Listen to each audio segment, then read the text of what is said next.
All right, this is part 2 of the KX125 engine rebuild. So we've had it on the engine stand and we were working on our clutch cover side. So now we're going to the opposite side. And what we're gonna do is we're actually gonna take this engine off of the stand. We're gonna place it on a couple blocks of wood here and we're going to split these cases. Now you're gonna wanna have your engine elevated like this. However, you probably want something a little bit sturdier and better than what you see here, but you know what, if it works, it works. It's not ideal. However, like I said, you need it elevated so that way the crank is elevated off the ground right here. And this is going to be for separating these cases here. So let's dive into that. This is another specialty tool we're using for this build. This is going to split the cases for us, and I'll show you how that works in just one second.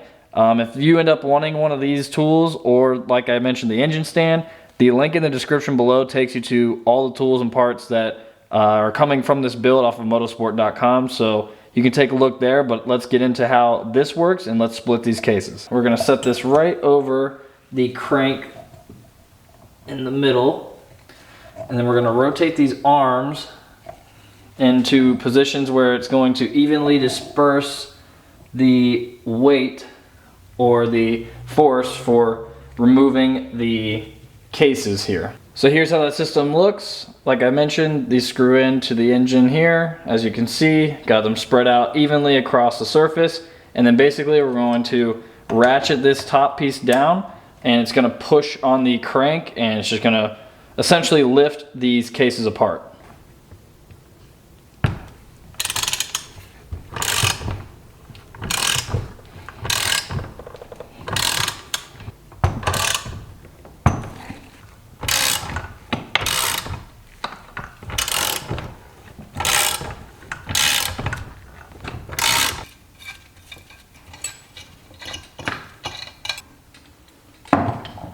And there we go. We've got the cases split, just like that. So this is going to be incredibly important, okay? For the transmission here, I'm gonna need to take a lot of pictures, maybe some videos on my phone, so that way I know exactly how this all goes back together, as well as whenever I'm pulling it all out. That is a critical thing here when it comes to our transmission. And that's, obviously it's great that I've got the video camera up for this, but I'm telling you, pictures on the phone, videos on the phone, it's gonna be worth it.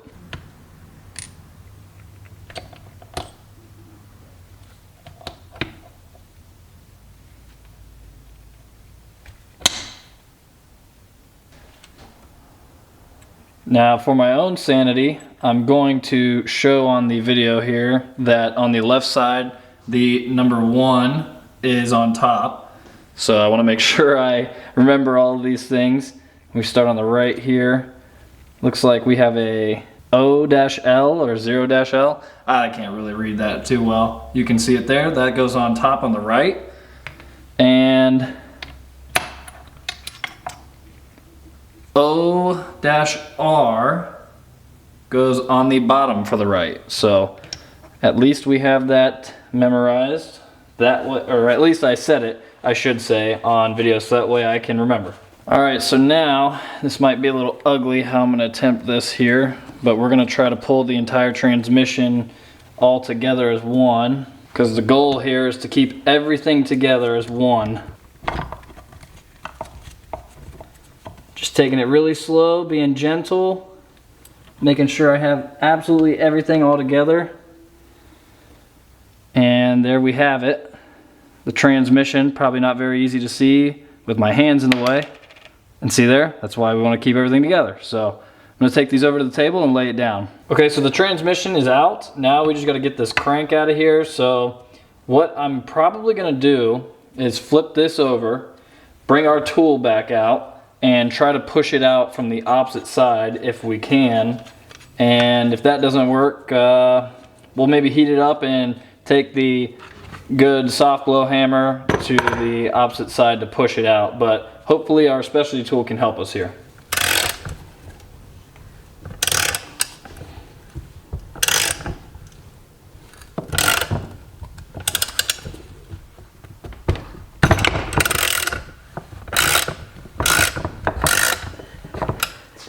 All right, that popped the crank out for us, so that was good.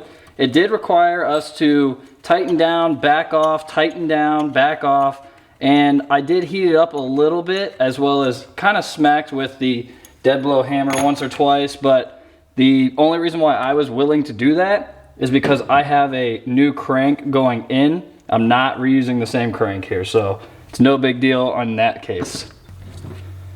And there you go, there's the crank out and about. Honestly, the crank doesn't seem too bad. The wear on it doesn't seem really too drastic, a little bit of wiggle movement, but we did get a whole package for a rebuild kit for the bike, so we figure might as well just pop this out, throw a new crank in while we're at it. And there it is. We have officially split the cases for the engine here, so now we can start pulling out these bearings, pulling out seals, same with both sides here. So like I said, we've got a whole engine rebuild kit, also from motosport.com.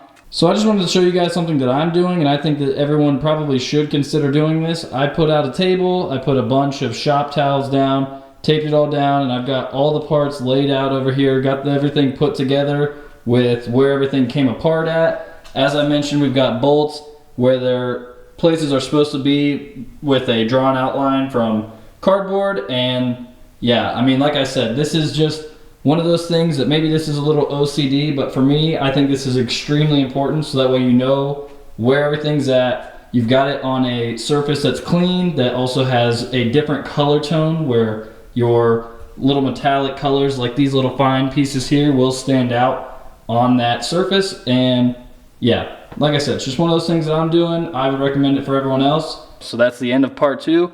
Thank you guys for watching. If you want to watch part 3, stay tuned. We'll have some more good stuff to come on this whole engine rebuild.